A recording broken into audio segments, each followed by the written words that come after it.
Hello guys, good morning everyone. Radhe Radhe, Jai Shri Krishna to all. This side Ruby Tyagi. We warmly welcome everyone to the Sadhana Viz Academy platform. I'm good and I hope you are also doing very well. Let's begin today's current affair. जैसे कि आप सब जानते हैं हमारे current affair में different portion है, like current affair का पोर्शन, पॉलिटी का पोर्शन और हमारा स्टेट का पोर्शन। तो अब हम क्या करेंगे, इन्हें एक साथ ना कवर करके हम करेंगे पार्ट 1 में करंट अफेयर को डिस्कस, पार्ट 2 में देखेंगे हम पॉलिटी का पोर्शन जिसमें पार्लियामेंट देखेंगे और पार्ट 3 में देखेंगे हम स्टेट जिसमें हम सेवन सिस्टर्स को कवर करते हुए चलेंगे। इससे क्या होगा, इससे आपको बीच में ब्रेक भी मिलेगा और आपको इंटरेस्टिंग भी लगेगा। तो आइए देखते हैं पहले हम पार्ट 1 जिसमें करंट अफेयर को डिस्कस करेंगे। जैसे कि आप सब जानते हैं हमारी आज की फर्स्ट न्यूज है द हिंदू की फर्स्ट पेज पर जो कि मेंशन की गई है, तो वो है फिलीपींस के राष्ट्रपति भारत दौरे पर आ रहे हैं। 4 अगस्त से लेकर 8 अगस्त तक वो भारत में रहेंगे। फिलीपींस के राष्ट्रपति कौन है, उनको क्या उद्देश्य है, तो आइए देखते हैं। फिलीपींस के राष्ट्रपति हैं फर्डिनेंड बोंगबोंग रोमाल्डेज मार्कोस जूनियर, जो कि भारत में आए हुए हैं। किस उद्देश्य से? फिलीपींस के वर्तमान राष्ट्रपति फर्डिनेंड बोंगबोंग रोमाल्डेज मार्कोस जूनियर की भारत की यात्रा का प्रमुख उद्देश्य क्या है, जिसे अगस्त 2025 में प्रधानमंत्री नरेंद्र मोदी के निमंत्रण पर किया गया था। तो इसमें किया गया था, इसका आंसर है ये, भारत फिलीपींस के बीच रक्षा सहयोग बढ़ाना और हिंद प्रशांत क्षेत्र में रणनीतिक गठजोड़ को करना। इस उद्देश्य से वो भारत आए हुए हैं। जो फिलीपींस के राष्ट्रपति हैं वो फर्स्ट बार भारत में आए हैं, फर्स्ट टाइम ही भारत में आए हैं। नेक्स्ट चलते हैं। जो ये फिलीपींस के जो राष्ट्रपति बने हैं कौन, बोंगबोंग, इन्हें बीबीएम के नाम से भी जाना जाता है। इनकी पहली यात्रा है भारत की। नेक्स्ट न्यूज है नागालैंड से रिलेटेड। नागालैंड में 2 गुट कार्यरत हैं, 2 गुट बने हुए हैं और उनमें आपसी विवाद है। उनका 36 का आंकड़ा है। अब इनसे रिलेटेड कौन कौन से गुट हैं, क्या प्रॉब्लम्स है, तो आइए देखते हैं। जैसे कि NSCN है जिसकी फुल फॉर्म है नेशनल सोशलिस्ट काउंसिल ऑफ नागालिज्म, जो नागा राजनीतिक आंदोलन का एक प्रमुख गुट है। नेक्स्ट है NNPG Naga national political group, जो कम से कम 6 नागा उग्रवादियों का गुटों का समूह है। तो इसमें क्या है, और जो NSCN के विरोध में है, मामला क्या है, NSCN ने साफ कह दिया है कि वो NNPG के साथ कार्य नहीं करेगा, वर्क नहीं करेगा। उनका कहना है कि नागा राजनीतिक समाधान के लिए NNPG के साथ साझेदारी करना खतरनाक कदम होगा। अब इनकी प्रॉब्लम क्या है कि जो फ्रेमवर्क एग्रीमेंट है भारत सरकार और NSCN के बीच 3 अगस्त 2015 को हुआ था, ये एक ऐतिहासिक समझौता था जिसमें नागाओं के संप्रभु का अधिकार, किसका, संप्रभु का अधिकार की मान्यता दी गई थी। NSCN का आरोप है कि NNPG जो है, NNPG को भारत सरकार ने उनके असली नेतृत्व को कमजोर करने के लिए बनाया है और 2017 में उनसे एग्रीड पोजीशन नाम का एक अलग समझौता किया है। NSCN के अध्यक्ष क्यू तुक्कू का कहना है कि फ्रेमवर्क एग्रीमेंट और जो एग्रीड पोजीशन है बिल्कुल अलग है, इनमें कोई भी मेल नहीं है। तो वहां पर इस बात को लेकर विवाद चल रहा है। 2 गुटों के बीच में कौन कौन सा, एक है NSCN और एक है NNPG। ये 2 ग्रुप हैं जो एक दूसरे के अगेंस्ट है, तो इसीलिए मामला चल रहा है। तो आइए देखते हैं इस पर क्या क्वेश्चंस बनेगा। निम्नलिखित कथनों पर विचार कीजिए जो हाल ही में चर्चा में रहे, नागालैंड के NSCN और NNPG से संबंधित। फर्स्ट ऑप्शन है NSCN का पूरा नाम नेशनल सोशलिस्ट काउंसिल ऑफ नागालिज्म है, ये नागा राजनीतिक आंदोलन का प्रमुख गुट है, तो ये तो बिल्कुल सही है। NNPG कम से कम 6 नागा उग्रवादी गुटों का समूह है जो NSCN के विरोध में है, ये भी बिल्कुल सही है। फ्रेमवर्क एग्रीमेंट भारत सरकार और NSCN के बीच 3 अगस्त 2015 को हस्ताक्षरित हुए थे, तो ये भी सही है। एग्रीड पोजीशन 2017 में भारत सरकार ने NNPG के साथ में हस्ताक्षरित किए थे, ये भी सही है। तो इसके 4 ऑप्शन राइट है। नेक्स्ट है कि जो गणेश चतुर्थी है उसकी तैयारी की जा रही है। महाराष्ट्र में सबसे बहुत ही अच्छे तरीके से ये महोत्सव बनाया जाता है, तो इसकी तैयारियां चल रही हैं। नेक्स्ट न्यूज है हमारी कि जो हंगेरियन ग्रैंड प्री है उसे किसने जीता है, तो आइए देखते हैं। जो Norris awards of pastry to win Hungarian grand prix किसने जीता है, ये नॉरिस ने जीता है। देखते हैं इस पे क्वेश्चंस क्या है। हाल ही में हंगेरियन ग्रैंड प्री 2025 के बारे में निम्नलिखित में से कौन सा कथन सही है। यह रूस लैंडो नॉरिस मैक्लेरन ने जीती है, जिन्होंने ऑस्कर पियास्त्री को 0.06 सेकंड से हराया है। ये बिल्कुल सही न्यूज है। मैकलेरन ने 200वीं ग्रैंड प्री जीतकर फरारी के बाद यह उपलब्धि हासिल की है। ये भी बिल्कुल सही है। तीसरे स्थान पर जॉर्ज रसेल जो कि मर्सिडीज चलाते हैं, मर्सिडीज रहे। मैक्स वेरस्टपेन ने रेड बुल के साथ अपना 200वां स्टार्टअप किया। ये भी सही है। तो इसमें तीनों ऑप्शन सही हैं। नेक्स्ट न्यूज पर चलते हैं हम। नेक्स्ट न्यूज है क्या है कि इसमें मैंने अभी उससे पहले रिकॉर्ड कर रही थी, तो यहाँ पर क्या है, मैंने इस पे राइट के निशान लगा दिए, तो एक दो ही न्यूज पर लगा हुआ है, बाकी फिर आगे देखते हुए चलेंगे। हाल ही में किस देश ने इजराइल के साथ सभी हथियार व्यापार, इंपोर्ट, एक्सपोर्ट और ट्रांजिट पर पूरी तरह प्रतिबंध लगाने वाला पहला EU सदस्य बनने का निर्णय लिया है? तो कौन है? वो है स्लोवेनिया। कौन है? स्लोवेनिया। देखते हैं स्लोवेनिया के बारे में। स्लोवेनिया ने 31 जुलाई 1 अगस्त 2025 को घोषणा की है कि वह इंपोर्ट, एक्सपोर्ट और ट्रांजिट सहित इजराइल पर इजराइल के साथ सभी हथियारों के लेन देन पर पूरी तरह से प्रतिबंध लगाएगा।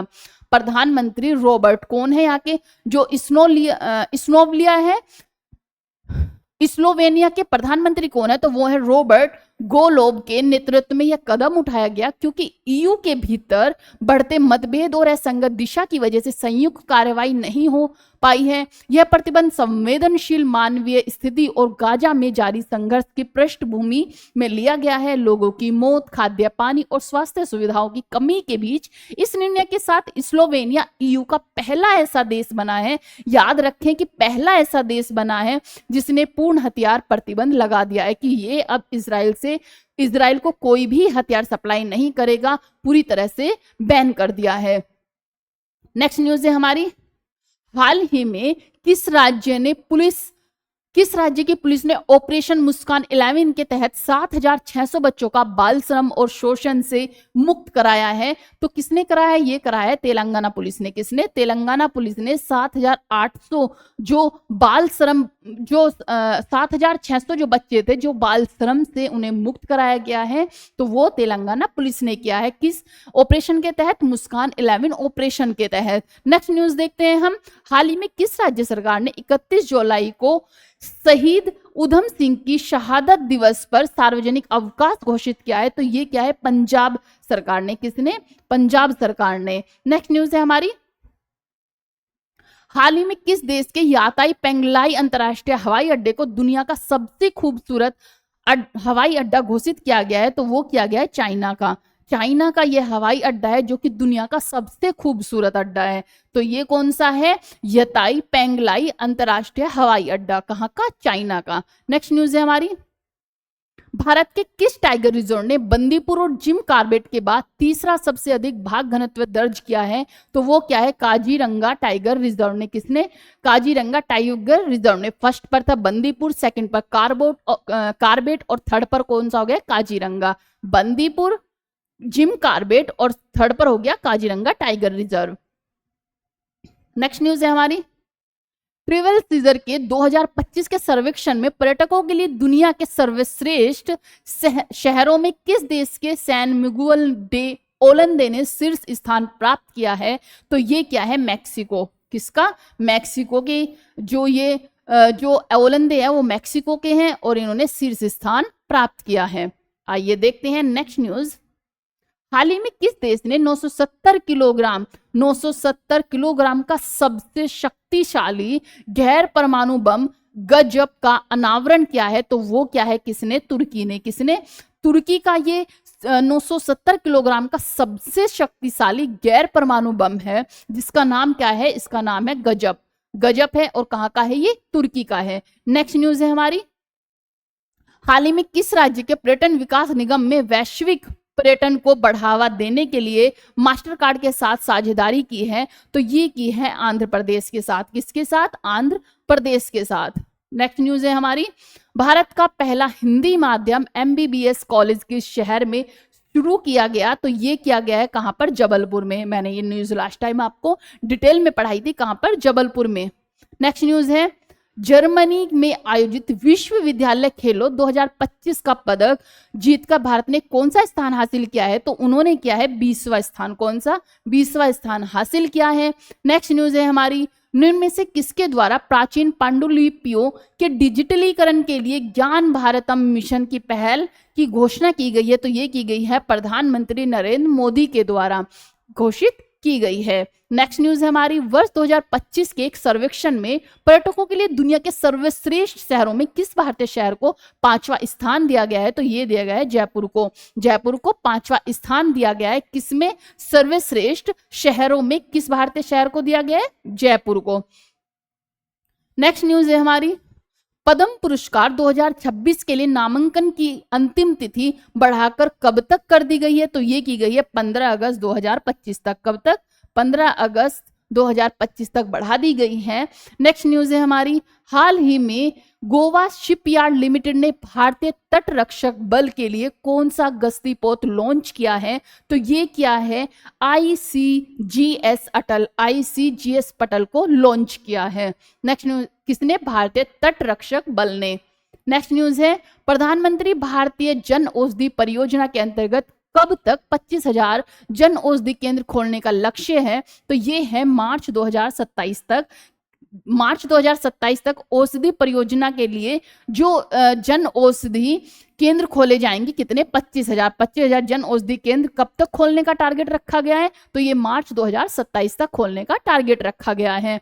नेक्स्ट न्यूज है हमारी, उर्वरक कंपनियों द्वारा अब तक कुल कितने नैनो यूरिया संयंत्र स्थापित किए गए हैं? तो ये किए गए हैं 7 संयंत्र। कौन से? उर्वरक कंपनियों द्वारा 7 संयंत्र नैनो यूरिया स्थापित किए गए हैं। नेक्स्ट न्यूज है हमारी कि रिसेंटली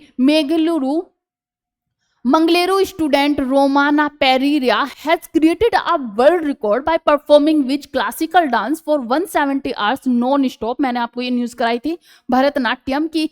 क्या है कि 170 घंटे लगातार जो डांस किया है, भरतनाट्यम किया है, जिसमें सिर्फ 15 मिनट का ब्रेक लिया गया था। हर घंटे 15 मिनट का ब्रेक लिया था। नेक्स्ट न्यूज है हमारी, पौधों में प्रकाश संश्लेषण के प्रकाश निर्भर अभिक्रिया किस कोशिकांग द्वारा संपन्न की जाती है? तो ये की जाती है क्लोरोप्लास्ट के साथ। किस? क्लोरोप्लास्ट में की जाती है। थोड़ी 1-2 न्यूज मैंने ऐसे कवर किए जैसे कि साइंस से कुछ न्यूज हो, जिससे कि आपको थोड़ा इंटरेस्टिंग लगे, बीच बीच में थोड़ा इंटरेस्टिंग क्लास हो।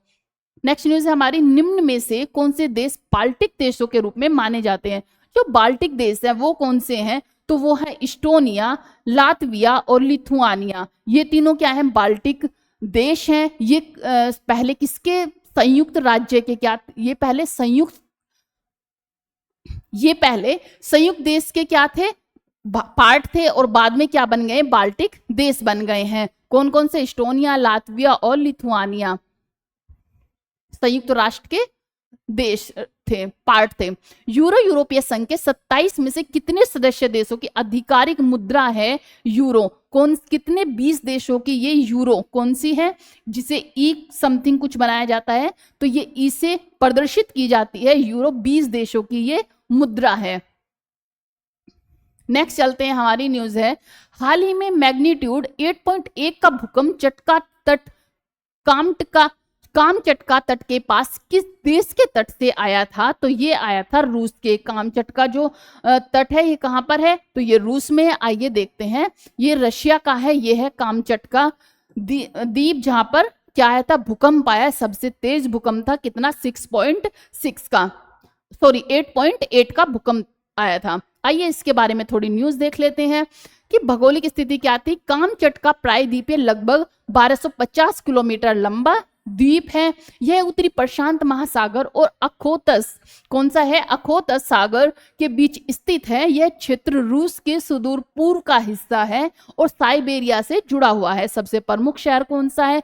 तो वो है पेट्रोपाव्लोव्स्क कामचट्स्की, यहाँ का फेमस सबसे प्रमुख शहर है। ज्वालामुखी और भूकंप क्षेत्र कामचटका प्रशांत अग्निवलय का जो हिस्सा है, यहाँ 300 से अधिक ज्वालामुखी है। इनमें से 20 सक्रिय है। मीन्स 20 में तो अभी भी क्रियाएं हो रही हैं जो कि अभी सक्रिय है, लेकिन और जो है वो अभी निष्क्रिय है। यह क्षेत्र भूकंप और सुनामी के लिए संवेदनशील है। जैसे हाल ही में 8.8 तीव्रता का भूकंप आया था। प्राकृतिक विशेषताएं क्या है? यहाँ ग्लेशियर हैं, गीजर, झरने और नदियां पाई जाती हैं। यह क्षेत्र भालू, रेंडियर और समुद्री जीवों के लिए प्रसिद्ध है। कामचटका का अधिकतर अधिकतर हिस्सा ज्वालामुखी पर्वत श्रृंखलाएं और घने जंगलों से भरा हुआ है। नेक्स्ट देखते हैं इसी के बारे में, देखते हैं भूकंप और सुनामी क्या डिफरेंस है। जो भूकंप है वो क्या है, भूकंप एक प्राकृतिक घटना है जब पृथ्वी की सतह अचानक हिलने लगती है, तो क्या है, हिलती है या फिर कांपती है। ये मुख्यतः पृथ्वी की परतों पर आता है, परतों के खिसकने, टकराने या फिर टूटने के कारण होता है। भूकंप के मुख्य कारण क्या है, जैसे कि टेक्टोनिक गतिविधियां, इसमें पृथ्वी की प्लेटों के खिसकना, मीन्स पृथ्वी की प्लेट थोड़ी बहुत अगर जैसे जो पृथ्वी की प्लेट है वो खिसक रही है तो क्या होगा, भूकंप का हमें एहसास होगा। या फिर कोई जैसे हमारे यहाँ पर कुछ वर्क चल रहा हो, कोई खनन चल रहा हो, तो उससे भी क्या होता है, भूकंप आने की संभावना होती है। या फिर हम कोई परमाणु बम का निरीक्षण कर रहे हो तब भी ये आने की संभावनाएं होती हैं। सबसे सामान्य कारण है ज्वालामुखी गतिविधियां, ज्वालामुखी के फटने से आसपास भूकंप आ सकते हैं। मानव गतिविधियां कैसे, जैसे बांध निर्माण, खनन, परमाणु परीक्षण से भी छोटे भूकंप आ जाते हैं। नेक्स्ट देखते हैं सुनामी क्या है। सुनामी महासागर में उठी हुई विशाल लहरों की श्रृंखला है। यह अक्सर समुद्र के भीतर भूकंप, ज्वालामुखी विस्फोट और भूस्खलन से उत्पन्न होती है। सुनामी की विशेषता क्या है, इसकी गति 800 किलोमीटर पर घंटा, मीन्स ये 800 किलोमीटर एक घंटा में कवर कर जाती है, हो सकती है। गहराई में लहरें छोटी होती हैं लेकिन किनारों पर आते हुए बहुत ऊंची और विनाशकारी होती हैं। मतलब गहराई में जैसे जैसे सुनामी उठती है, गहराई में कम, लेकिन किनारों पर वो अपना एक विशाल और विकराल रूप ले लेती है।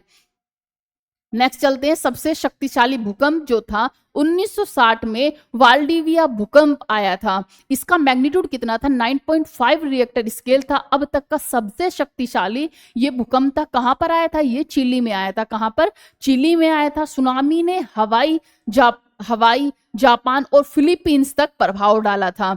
सबसे विनाशकारी सुनामी कब आई थी, तो यह आई थी 2004 में, इंडियन ओशन सुनामी, जिसकी जो तीव्रता थी वो थी 9.1 से लेके 9.3, कितनी थी, 9.1 से लेके 9.3 की इसकी तीव्रता थी। सुमात्रा पर, कहां पर, सुमात्रा इंडोनेशिया के पास में ये आया था। तारीख कब थी, तो ये आई थी 26 दिसंबर 2004 को। लगभग 14 देशों को इसने प्रभावित किया था। 2.3 लाख से अधिक लोगों की मृत्यु हुई थी। भारत के अंडमान निकोबार और तमिलनाडु में भी भारी नुकसान देखा गया था।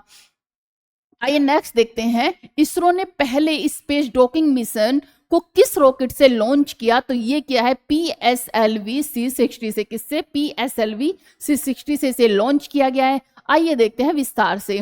भारत का यह पहला स्पेस डॉकिंग मिशन है, स्पाडेक्स था, जिसने इसरो ने विकसित किया। यह मिशन 30 दिसंबर 2024 को सतीश धवन स्पेस सेंटर श्रीहरिकोटा से लॉन्च किया गया था। स्पाडेक्स मिशन के तहत 2 छोटे सैटेलाइट, जिसमें चेसर और टारगेट 470 किलोमीटर की कक्षा में भेजे गए थे, जो बाद में एक दूसरे से डॉकिंग का अभ्यास करेंगे।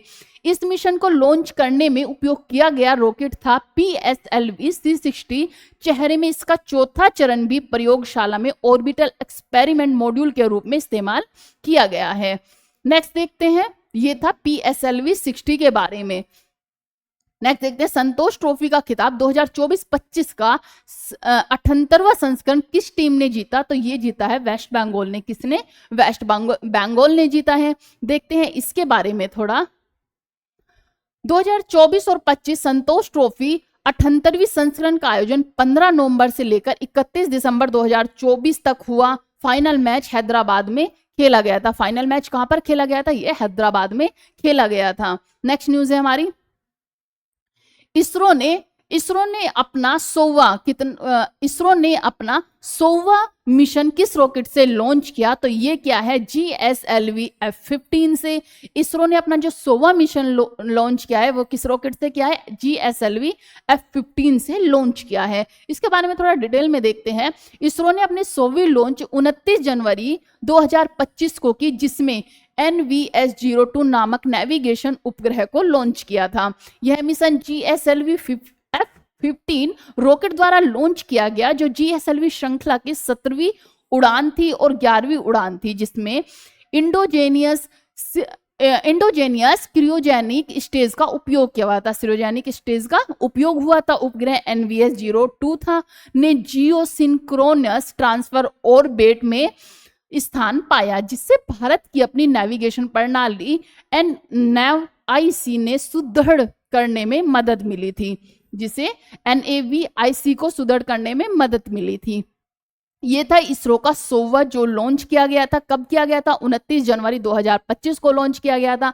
किससे किया गया था? GSLV F-15 से लॉन्च किया गया था। और ये कौन सा नेविगेशन था? NVS-02 नेविगेशन था। नेक्स्ट न्यूज देखते हैं हम।